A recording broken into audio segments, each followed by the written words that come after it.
रांची से चलकर न्यूज 11 की टीम इस वक्त कोयला राजधानी धनबाद पहुंची है और हमारे साथ इस वक्त खास बातचीत करने के लिए प्रभात कुमार हैं।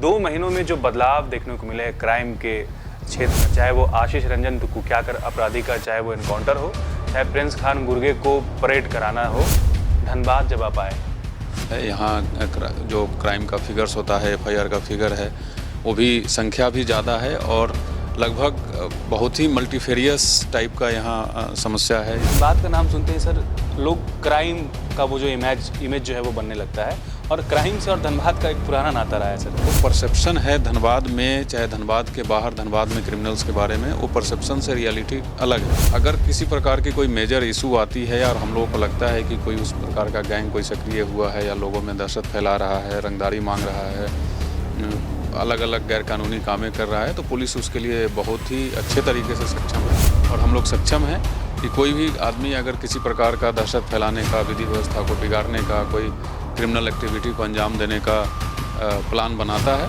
तो definitely Dhanbad police is capable enough, हम लोग सक्षम हैं उस चीज़ से डील करने का। मेरा पुलिस का कोर काम, पुलिस का मेन मकसद ही है कि क्राइम को नहीं होने दे, विधि व्यवस्था अच्छा से मेंटेन रहे और अगर कोई क्राइम होता है तो उसको ससमय अच्छे तरीके से डिटेक्ट करें। मेरा अपील यही है कि किसी भी क्रिमिनल, चाहे कोई भी नाम का क्रिमिनल हो, किसी के आगे झुकना नहीं है। किसी एक तुच्छे दो कौड़ी के क्रिमिनल केस से अगर डर जाएंगे तो बहुत ही यहाँ के लोगों के लिए भी शर्मनाक बात होगी और हमारे लिए तो होगी ही। और हम सब मिल करके धनबाद को एक काफ़ी शांतिपूर्वक और अच्छा जिला बनाएंगे। रांची से चलकर न्यूज 11 की टीम इस वक्त कोयला राजधानी धनबाद पहुंची है और हमारे साथ इस वक्त खास बातचीत करने के लिए प्रभात कुमार हैं, जो सीनियर एसपी धनबाद के हैं।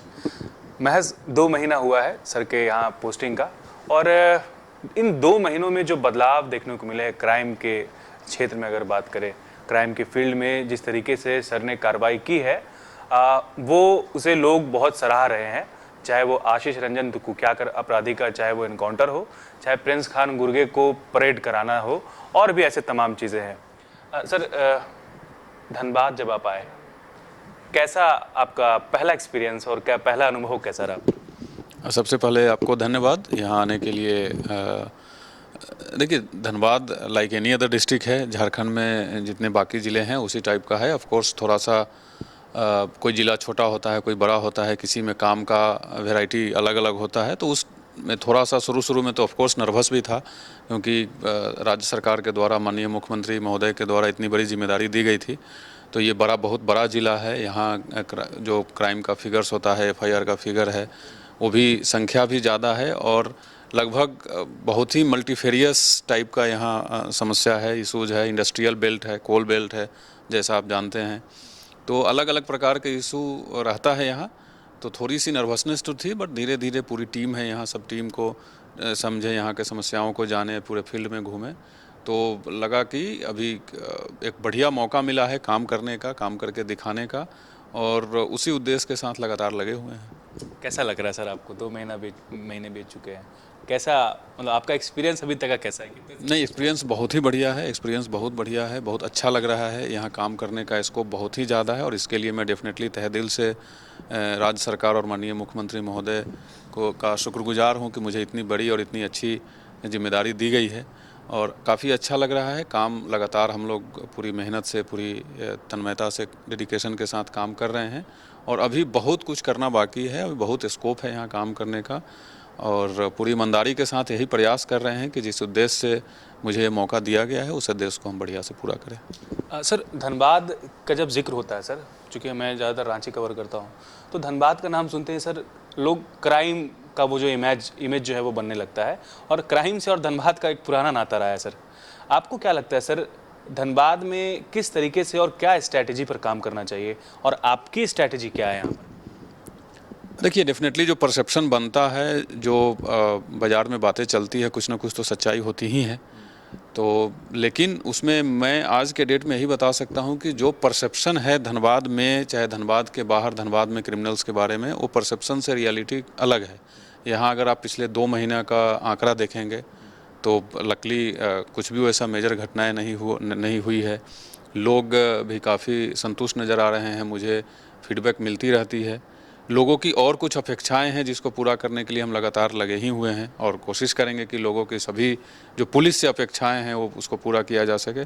जहां तक क्राइम एंड क्रिमिनल्स की बात है तो अभी वैसा कोई मेजर इशू नहीं है, बट अगर किसी प्रकार की कोई मेजर इशू आती है और हम लोगों को लगता है कि कोई उस प्रकार का गैंग कोई सक्रिय हुआ है या लोगों में दहशत फैला रहा है, रंगदारी मांग रहा है, अलग अलग गैरकानूनी कामें कर रहा है, तो पुलिस उसके लिए बहुत ही अच्छे तरीके से सक्षम है।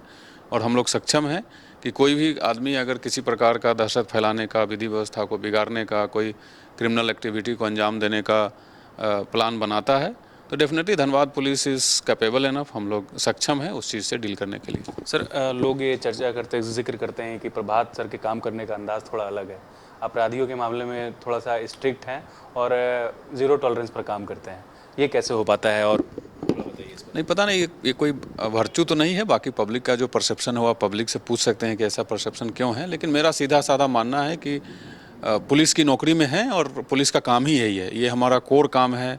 आप एक्ट देखेंगे तो भी maintenance of law and order, detection of crime, prevention of crime, तो हमारा काम ही यही है। मेरा पुलिस का कोर काम, पुलिस का मेन मकसद ही है कि क्राइम को नहीं होने दे, विधि व्यवस्था अच्छा से मेंटेन रहे और अगर कोई क्राइम होता है तो उसको ससमय अच्छे तरीके से डिटेक्ट करें।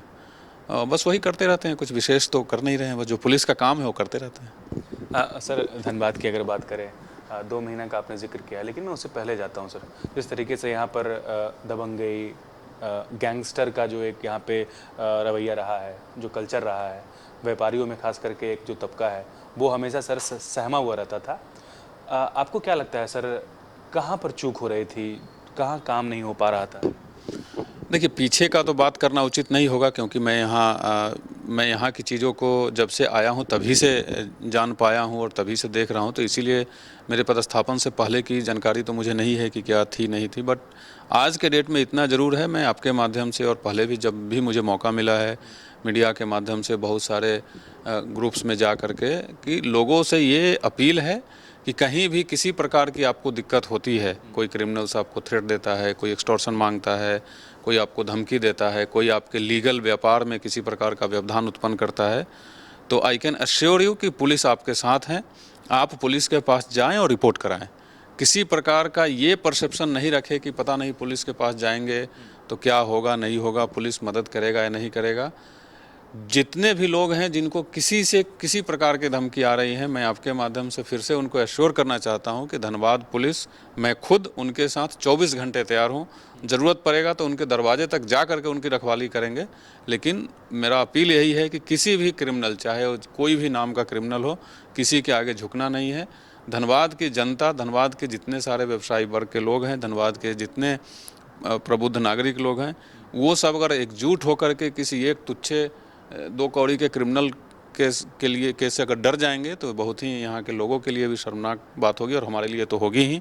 तो मैं 24 घंटे तैयार हूँ, लोग आगे आएँ और हम सब मिल करके धनबाद को एक काफ़ी शांतिपूर्वक और अच्छा जिला बनाएंगे ताकि कोई यहाँ किसी प्रकार का व्यवधान उत्पन्न नहीं कर सके। सर, धनबाद के आम जो लोग हैं या फिर कहें जो आम लोग हैं, आपने कहा कि जनता का जो भरोसा है वो पुलिस के प्रति होना चाहिए और जाहिर सी बात है वो प्राथमिकता होनी चाहिए। बेहतर पुलिसिंग का सर एक पार्ट है कि आम जनता और पुलिस के बीच में एक ऐसा कोऑर्डिनेशन हो कि बेधड़क कुछ भी जा करके कि किसी तरह की कोई दिक्कत ना हो, वो कुछ भी अपनी शिकायत करा सकते हैं बिना डर भय के।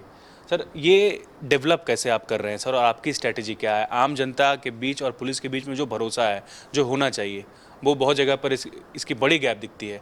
आप यहाँ पर कैसे इसको मेंटेन कर पा रहे हैं और क्या रणनीति है? बिल्कुल, देखिए, सबसे पहले जितने हमारे पदाधिकारी हैं, चाहे वो थाना प्रभारी हों, इंस्पेक्टर हों, डीएसपी साहब लोग हों, सभी लोगों को निर्देश दिया हुआ है कि आप ऑफिस टाइम में ऑफिस में रहेंगे। ऑफ कोर्स फील्ड का भी ड्यूटी हम लोगों का रहता है, तो फील्ड में अगर कोई काम है तो फील्ड में तो जाएंगे ही, बट पब्लिक के लिए अवेलेबल रहेंगे। मैं खुद यहाँ 10:30 के आसपास ऑफिस आ जाता हूँ और अनलेस कोई फील्ड का काम नहीं है तो 6-7 बजे शाम तक ऑफिस में रहता हूँ। जो भी पब्लिक आए, जिस समय वो आ जाए, मिलने का कोई टाइमिंग फिक्स नहीं है। वो 10:30 बजे मैं बैठ गया, 10:30 से जब तक ऑफिस में हूँ तब तक कोई भी आके मिल सकता है। और यही निर्देश है तमाम हमारे जो अधीनस्थ जितने पदाधिकारीगण हैं उनको भी, कि पब्लिक से मिलना है, पब्लिक की बातें सुननी है और जो भी संभव हो सके उनका ससमय उनके समस्याओं का निष्पादन करना है। तो ये तरीका है लोगों से गैप, जो पब्लिक और पुलिस के बीच में गैप है उसको कम करने का। दूसरा, अलग अलग ग्रुप्स होते हैं, अलग अलग स्टेक होल्डर हैं। जैसे अगर धनबाद की बात करें तो यहाँ चैम्बर ऑफ कॉमर्स हैं, डॉक्टर्स का ग्रुप है, लॉयर्स के एक ग्रुप है, उसके बाद अलग अलग थाना में अलग अलग ग्रुप्स बने हुए हैं, बहुत सारे स्कूल्स हैं। तो मैं और मेरी टीम ये कोशिश करता हूँ, इनफैक्ट हम लोग पिछले 2 महीना में 4 ऐसे सभा कर चुके हैं। हमने चैम्बर ऑफ कॉमर्स के साथ भी मीटिंग कर लिया है, डॉक्टर्स डे के उपलक्ष्य में डॉक्टर्स लोगों के साथ भी मीटिंग कर लिया। उसके बाद लगभग अभी तक 4 बड़े बड़े स्कूल में जा कर के मैं खुद जहाँ गया हूँ, मेरे अलावा जो हमारे डीएसपी साहब और अलग अलग इंस्पेक्टर साहब वो लोग तो जाते ही रहते हैं, लेकिन मैं पिछले 2 महीना में 4 स्कूल में जा कर के वहाँ बच्चों से इंटरेक्शन किया हूँ, जहाँ लगभग 1000-1200 बच्चे बैठे थे।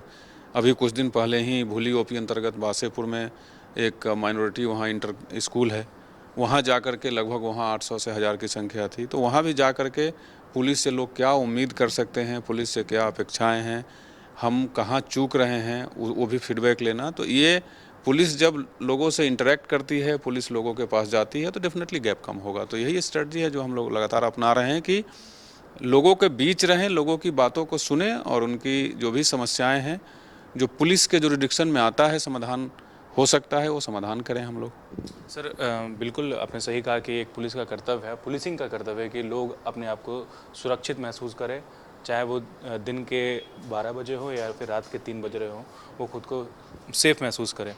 सर धनबाद में महिला सुरक्षा पर भी को लेकर के जो है वो भी एक हमेशा से चुनौती रहा है। आपको क्या लगता है कि महिला सुरक्षा को लेकर के किस तरीके की रणनीति अपनानी चाहिए और आपका क्या प्लान है, कैसे आप इसको एग्जीक्यूट कर रहे हैं? डेफिनेटली सिर्फ धनबाद के लिए ही नहीं, सब जगह के लिए महिला सुरक्षा एक प्राथमिकता होनी चाहिए और हमारी भी प्राथमिकता है महिलाओं के लिए सुरक्षा। तो उसके लिए जो हम लोगों ने प्लान बनाया हुआ है कि यहाँ अलग अलग स्कूल्स हैं, कॉलेज हैं, जहाँ बच्चियाँ महिलाएं जाती हैं, मार्केट कॉम्प्लेक्स है, शॉपिंग कॉम्प्लेक्स है। सुबह में लोग मॉर्निंग वॉकिंग करने निकलते हैं तो वहाँ कभी कभी चेन छिनतई की घटना होती थी। तो वो ऐसे जगह पर महिला पुलिस को तैनात किया गया है। यहाँ एक शक्ति स्क्वाड चल रहा है जिसमें स्कूटी पर 2 महिला कांस्टेबल सवार रहती है। वो कभी सिविल ड्रेस में भी रहती है, कभी पुलिस की वर्दी में भी रहती हैं वो लोग। उसके अलावा स्कूल कॉलेज जब छूटने का टाइम होता है तो वहाँ स्पेसिफिक रूप से पुलिसकर्मी की तैनाती की जाती है ताकि किसी प्रकार की उनके साथ कोई वारदात नहीं हो। इसके अलावा 2 महिला थाना यहाँ बना हुआ है। महिला थाना एक बाघमारा में है, महिला थाना धनबाद में है। वो दोनों स्पेसिफिक टू जो महिला के साथ समस्याएं होती है उनका समाधान के लिए है। इसके अलावा 15 ऐसे थाना है जहाँ महिला हेल्प डेस्क बना हुआ है।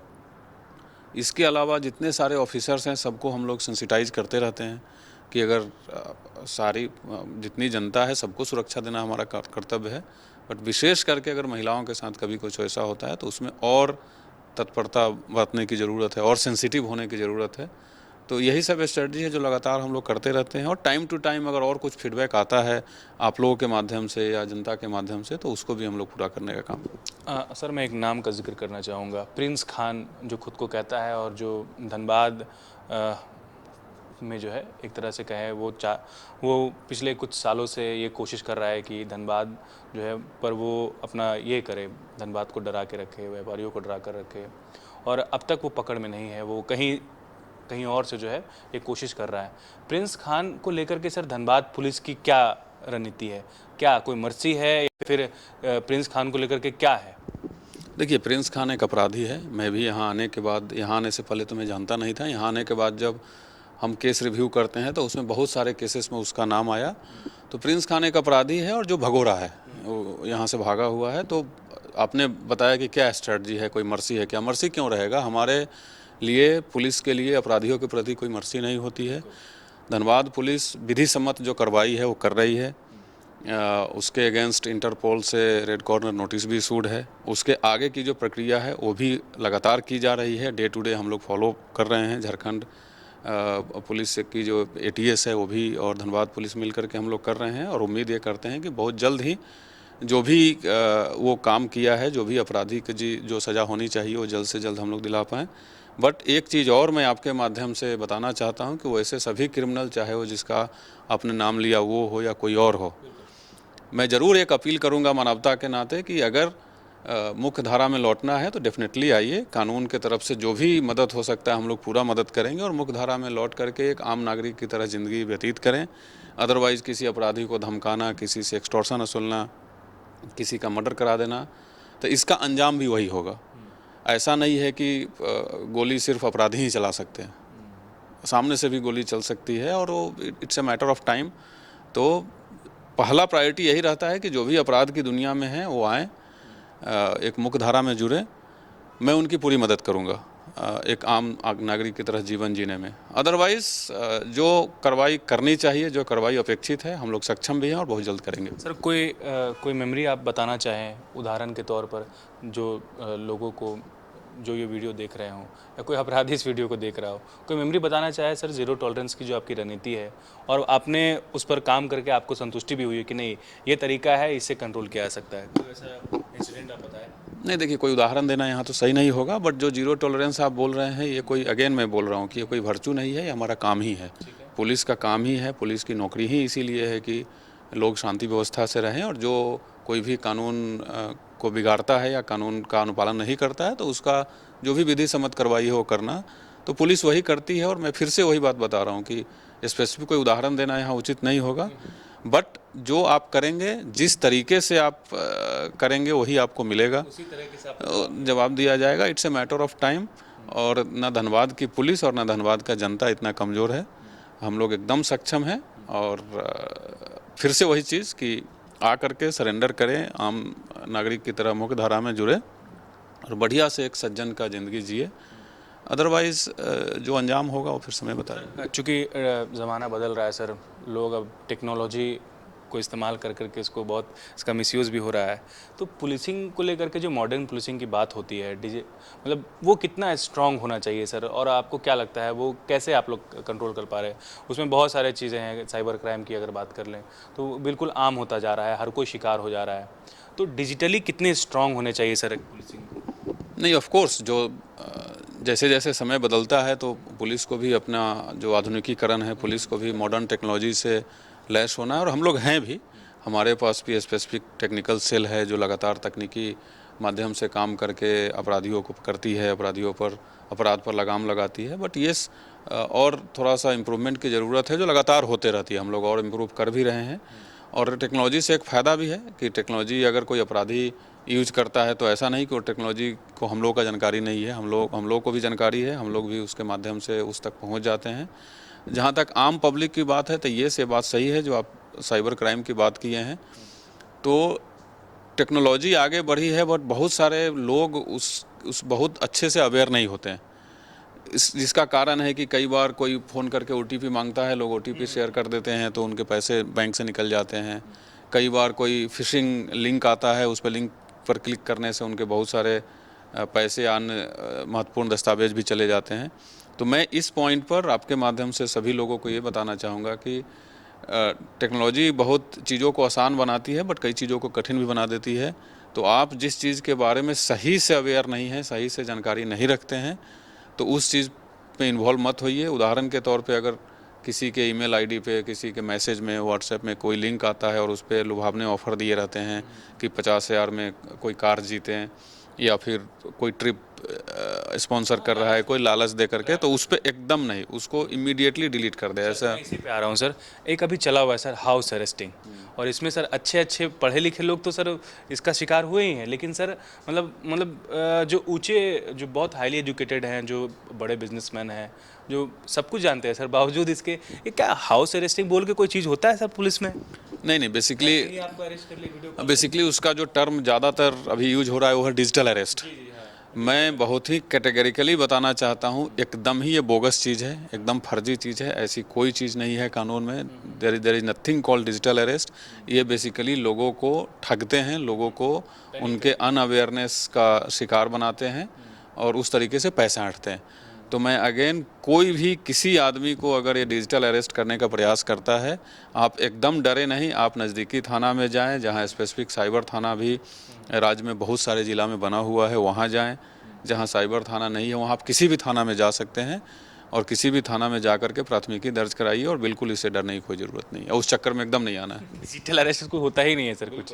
जब लोग इसके शिकार हो जाते हैं तब फिर पता चलता है कि उनके साथ ठगी है बेसिकली ये ठगी है, ये एकदम ठगी है, ऐसा कुछ भी नहीं होता है। कभी आपके करीबी कोई हो जो पुलिस लाइन में ना हो, मतलब उनको कभी कॉल आया हो या फिर आपको शिकायत आई हो कि यार ऐसा ऐसा हो गया, इस तरह की कुछ आपके करीब? नहीं, आते ही रहता है, सबको आ सकता है। देखिए, डिजिटल अरेस्ट का तो स्पेसिफिक उदाहरण मेरे पास नहीं है, बट जहाँ तक ये कॉल के माध्यम से पैसा ठगने का है तो वो तो बहुतों लोगों को आया है, मुझे भी आ चुका है पहले कभी आपको भी आया है? आता रहता है। अभी तो कुछ दिन पहले ही धनबाद एसएसपी ज्वाइन करने के बाद मेरे नाम से कोई फेसबुक अकाउंट बना करके लोगों से पैसा मांग रहा था, जबकि I am not on Facebook, मैं किसी सोशल मीडिया पे हूँ नहीं। तो ये करते रहते हैं, अपराध करने जिनको करना है वो थोड़ी किसी को जानते हैं। तो डिजिटल अरेस्ट कुछ भी नहीं होता है इस तरह। सर साइबर क्राइम की अगर बात करें सर, उसमें दो लाइन में ज़रूर चाहूँगा कि साइबर क्राइम जिस तरीके से ग्राफ बढ़ रहा है सर, मतलब लोग मतलब तरह तरह के सर मैया योजना चल रहा है सर, उस पर लोग ठगी कर ले रहे हैं फ़ोन करके कि आपका मैया योजना का पैसा नहीं है, बैंक आपका ब्लॉक हो गया है। क्या कहेंगे सर? मैं तमाम जो भी लोग आपको देख रहे हैं, सुन रहे हैं, मैं उनसे बताना चाहता हूं कि आप किसी भी प्रकार का कोई भी वित्तीय जानकारी, कोई भी फाइनेंशियल डिटेल्स मोबाइल फ़ोन पर एकदम बताना ही नहीं है, कोई मांग भी नहीं सकता है। ये जितने रेगुलेटरी एजेंसीज हैं, चाहे वो सेबी हो, IRDAI हो, RBI हो, किसी सबके द्वारा ये क्लियर कट बताया जाता है। फ़ोन पर कोई भी बैंक, कोई भी इंश्योरेंस कंपनी, चाहे वो कितनी भी बड़ी हो, कोई भी हो, एनीबॉडी आपसे फ़ोन पर कोई डिटेल नहीं मांग सकता है। तो इसके लिए कोई भी आपसे क्रेडिट कार्ड आपको फ़ोन करके बोलेगा क्रेडिट कार्ड ब्लॉक हो गया है, आपका ATM कम डेबिट कार्ड ब्लॉक हो गया है, एकदम सीधे फ़ोन काट देना है, कोई रिस्पॉन्स नहीं करना है। इसके अलावा कोई भी ऐसा फ़ोन आता है जिस पे आपको ये बोला जाता है कि आपका पार्सल फंस गया है, अब GST का पैसा दीजिए, इस प्रकार के कुछ भी चीज़, सभी लोग ठग हैं। ये आपसे ठगने के लिए और आपके बेवकूफ़ी का या आपको जानकारी नहीं होने का या आपके डर का फ़ायदा उठा करके आपसे पैसे ठग लेंगे। तो अगर आपका सही में बैंक अकाउंट से कोई दिक्कत है, कोई आपका ATM सही में ब्लॉक हो गया है, आप नज़दीकी अपने बैंक के शाखा में जाइए, वहाँ ठीक कराइए। तो फ़ोन पर किसी प्रकार की कोई जानकारी साझा ही नहीं करनी है। सर एक आखिरी सवाल फिर बातचीत ख़त्म करेंगे। सर जो अपराधी, मैं चाहूँगा कि ये मैसेज उनके लिए, अपराधियों के लिए हो खास करके, जो कानून को ठेंगे पर रखते हैं सर, और उनको ये लगता है कि हम कुछ भी करेंगे और फिर जेल से बाहर आ जाएंगे, ये बिल्कुल आम सा हो गया, बोलते अरे हम जाएंगे और अंदर से नहीं बाहर आ जाएंगे। उन अपराधियों को सर प्रभात कुमार का धनबाद पुलिस का क्या सख्त निर्देश है और क्या मैसेज है उनके लिए? सीधा सीधा एक लाइन है, इस गलतफहमी से दूर आ जाएं तो जितना जल्दी इस गलतफहमी से बाहर आएंगे उतना अच्छा रहेगा। अदरवाइज़ आप ट्राई करके देख लीजिए एक बार, ठीक, अंजाम बुरा होगा। मैं फिर से लास्ट में ज़रूर ये बात बोलूँगा कि किसी से किसी प्रकार की कोई व्यक्तिगत दुश्मनी नहीं होती है पुलिस की, ना मेरी भी किसी से कोई व्यक्तिगत दुश्मनी नहीं है। हम तो अभी भी चाहेंगे कि जितने आदमी मुख्य धारा से भटक चुके हैं, जो अपराध की दुनिया में चले गए हैं, वो सब फिर से एक बार आ जाए, अपने घर परिवार के साथ, अपने बच्चों के साथ अच्छा से आम नागरिक की जीवन जिए। क्योंकि मैं ही नहीं, जो बुरा करेंगे, जो मुख्य धारा से भटक चुके हैं, जो अपराध कर रहे हैं, एग्जैक्टली उनका भी अंजाम वही होगा। अगर कोई अपराधी अपने हाथ से या अपने गैंग के गुर्गों के माध्यम से किसी लोगों का पैसे के लालच में एक्सटॉर्शन के लिए मर्डर कराता है, उसका भी एक ना एक दिन होगा ही। ऐसे हजारों उदाहरण हैं, जो अपराधी हैं, जो अपराध की दुनिया में, वो भी देख रहे हैं कि उनसे पहले के लोगों का क्या हुआ। तो ये तो हमको कहने की ज़रूरत ही नहीं है, खुद देख करके समझ जाना चाहिए कि जब हमारे साथी, हमारे पहले के लोग इस दुनिया में थे, उनका क्या हश्र हुआ, उनका भी हश्र यही होना है। We are capable. कानून से बड़ा कोई नहीं होता है। कानून में हर चीज़ का प्रावधान है और कानून काफ़ी सशक्त है। ये जो आपने बताया कि कोई कानून को ठेंगा दिखाता है, वो खुद को मूर्ख बना रहा है। कानून बहुत ही सशक्त होता है। कानून, बोलते हैं ना, फिल्मी लाइन है, कानून के हाथ बहुत लंबे होते हैं, तो सही में लंबे होते हैं। और कानून की पकड़ से दूर कोई नहीं है, चाहे वो कोई भी क्यों नहीं हो। अगर आज के डेट में मैं ही कोई गैर कानूनी काम करूँगा तो उस दायरे में हम भी आते हैं। तो कोई ठेंगा कानून को नहीं दिखा सकता है। एंड अगेन कि अपराध की कोई जगह कहीं नहीं रही है, यहाँ भी नहीं है। और सब लोग अच्छे से रहें, सब लोग एक आम नागरिक की तरह जीवन व्यतीत करें, और उसमें पुलिस की जो मदद की आवश्यकता है वो मदद करने के लिए तैयार हैं। इससे इतर होकर के चलेंगे तो हम लोग भी इससे इतर होकर के फिर काम करेंगे। सर ये आम लोगों के लिए भी कोई मैसेज देना चाहेंगे? कहीं भी किसी प्रकार की कोई आपको धमकी देता है, कोई कानून अपने हाथ में लेकर के आपको परेशान करता है, कोई आपको डराता है, कोई धमकाता है, मैं धनबाद में आपको फिर से रीअश्योर कर रहा हूँ, बार बार मैं ये बोल रहा हूँ, आपके साथ धनबाद पुलिस 24 घंटे खड़ी है। ज़रूरत पड़ेगा मैं व्यक्तिगत रूप से आपके साथ खड़ा रहूँगा। आप डरे नहीं, आप आगे आएँ और किसी को भी कोई गैरकानूनी काम करने नहीं दें। जो करता है उसकी रिपोर्ट थाने में करे। हमारे पुलिस पदाधिकारी भी अगर आपके साथ सहयोग नहीं करते हैं, आपके डिजायर्ड आपका रिस्पॉन्स अगर नहीं लेते हैं, उसकी भी शिकायत हम तक करें। पुलिस जनता की सुरक्षा के लिए है, ना कि उनको परेशान करने के लिए।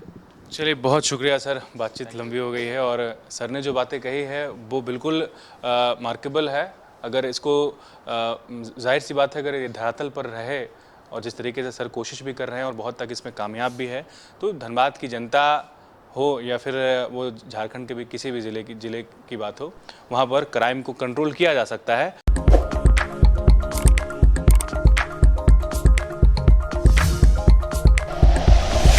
Like and share videos, subscribe करें हमारा चैनल और प्रेस करें बेल आइकॉन। न्यूज़ 11 भारत, सच है तो दिखेगा।